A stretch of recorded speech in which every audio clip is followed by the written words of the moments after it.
اگر آپ کو میری یہ ویڈیو پسند آئے تو like, comment and share, subscribe کرنا مت بھولیے۔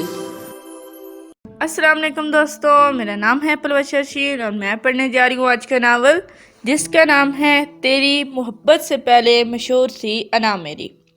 اس کی لاسٹ ایپیسوڈ میں آپ سب کو ویلکم کرتی ہوں، تو چلیں شروع کرتے ہیں۔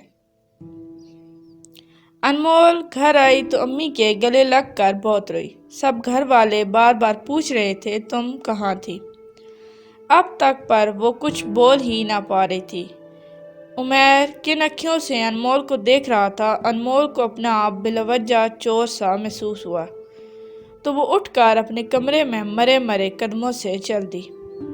رابعہ نے انمول کے گھر والوں کو ساری بات بتائی کہ کیسے انمول گھبرائی ہوئی ایسے سنسان سڑک پہ ملی۔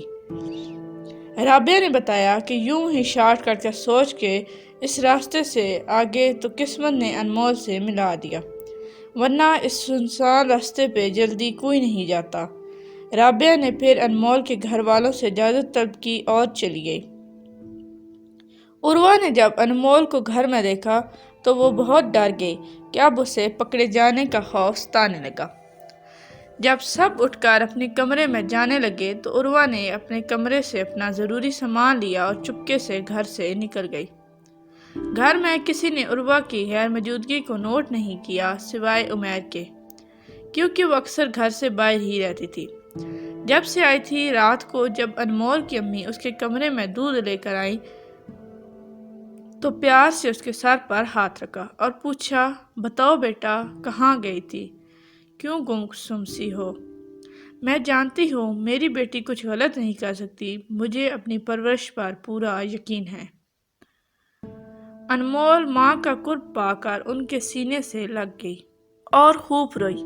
پھر ایک ایک کر کے منان کے سارے کالے کارنامے بتاتی گئی۔ انمول کی امی نے ساری بات عمیر کی امی سے کی تو دونوں نے فیصلہ کیا کہ ابھی کوئی بات گھر کے مردوں کو نہ بتائی جائے، کیونکہ ابھی شبیر صاحب کی حالت کچھ سنبھلی تھی۔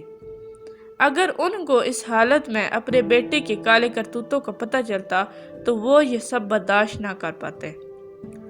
عمیر انمول کو سے دور رہنے لگا، جہاں انمول ہوتی وہاں سے اٹھ کر چلا جاتا۔ عمیر کے اس رویے سے انمول ٹوٹ سی گئی اور امی سے بات کی کہ امی، میں چین جانا چاہتی ہوں آگے کی پڑھائی کے لیے۔ وہ تو ٹھیک ہے بیٹا، آپ کے بابا اکیلے جانے کی اجازت نہیں دیں گے۔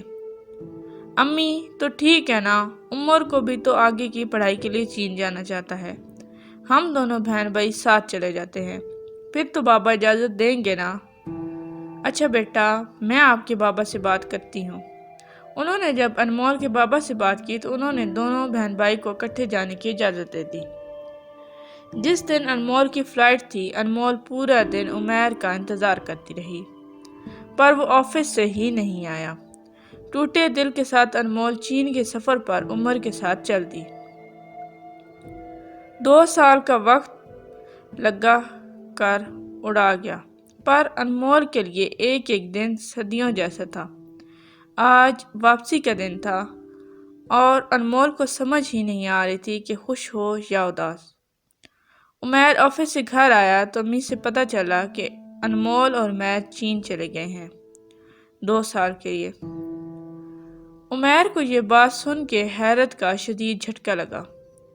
اسے انمول سے اتنی بے وقوفی کی توقع نہیں تھی۔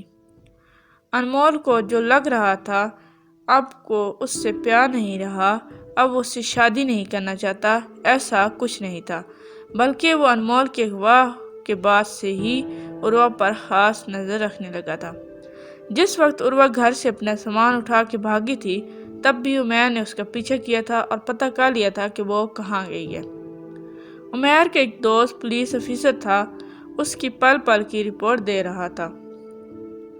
اس نے عروہ کو اریسٹ کر کے 2 دن میں ہی سب اگلوا لیا۔ عمیر کے دوست نے بتایا کہ کیسے عروہ اور منان نے مل کر یہ گھناؤنا پلان بنایا۔ منان نشے کی عادت کی وجہ سے تیز ڈرائیو کرتے ہوئے ایک بری طرح ایکسیڈنٹ حادثے کا شکار ہوا اور جانبر نہ ہو سکا۔ عروہ کو جیل ہو گئی، بشیر صاحب یہ صدمہ نہ سن سکے اور اپنے حنان کو روتا ہوا چھوڑ کر دنیا سے چلے گئے۔ سلمہ بیگم، جن کے لیے گھر، بچے، شوہر کچھ اہمیت نہیں رکھتے تھے، جب جوان بیٹی کی موت، شوہر کی موت اور بیٹی کو جیل ہوتے دیکھا تو اپنے ہوش کھو بیٹھی اور ان کو دورے پڑنے لگے۔ وہ چیخ چیخ کر کہتی، میں اپنے شوہر کی نافرمان، میں نے اپنے بچوں کو بگاڑا، میں سب سے بری عورت ہوں، میں اپنے ہاتھ سے اپنی خوشیوں کو آگ لگائی۔ عمیر کو سلمہ چچی کو دیکھ کر ترس بھی آتا اور دکھ بھی ہوتا کہ کاش چچی آپ نے اپنے بچوں کی اچھی تربیت کی ہوتی، اپنے شوہر کی عزت کی ہوتی تو یہ دن نہ دیکھنا پڑتا۔ انمول واپس آئی تو گھر میں اس کی شادی کی تیاری چل رہی تھی۔ سب خوش تھے سوائے انمول کے۔ اس کو لگتا تھا کہ اب عمیر کے دل میں اس کے لیے کچھ بھی نہیں ہے۔ ماہی کا پیارا سا ایک بیٹا ہوا جس کا نام انہوں نے اذان رکھا، اور عنایہ کے ہاں ٹوئنز بیٹے ہوئے جن کا نام شہروز اور مہروز رکھا۔ شادی کا دن آیا۔ انمول عروسی جوڑے میں سجی سنوری کمرے میں بیٹھی عمیر کا انتظار کر رہی تھی۔ دروازہ کھلنے کی آواز آئی تو انمول سیدھی ہو کے بیٹھ گئی۔ عمیر دھیرے دھیرے چلتا ہوا انمول کے پاس آ کر بیٹھ گیا۔ کیسی ہو؟ عمیر نے پوچھا۔ جی میں ٹھیک، انمول نے دھیرے سے کہا۔ ناراض ہو؟ عمیر نے پوچھا۔ نہیں جی، مجھے کیا حق آپ سے ناراض ہونے کا، انمول نے خفگی سے کہا۔ کیوں نہیں؟ تم کو حق، اب ہر طرح کا حق ہے مجھ پر آپ کا میڈم، عمیر نے پیار سے کہا۔ اچھا یہ بتاؤ مجھے چھوڑ کے کیوں گئی تھی؟ کیونکہ آپ کو مجھ سے پیار نہیں، اعتبار نہیں۔ چپ پگلی، اعتبار نہ ہوتا تو تم آج میری بیوی کے روپ میں میرے سامنے نہ ہوتی، جانتی ہو نا ایک بات، عمیر نے خفگی سے پوچھا۔ انمول نے حیرانی سے پوچھا، کیا؟ ایک تیری محبت سے پہلے مشہور تھی انا میری، عمیر نے پیار سے جھک کر انمول کے کان میں کہا، اور انمول عمیر کی اس بات پہ شرما گئی۔ جی جانتی ہوں، انمول نے شرما کر کہا۔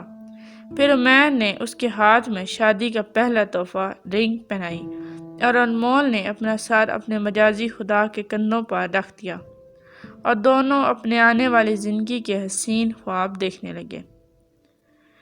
یہ ناول تو اپنے اختتام پہ پہنچا ہے۔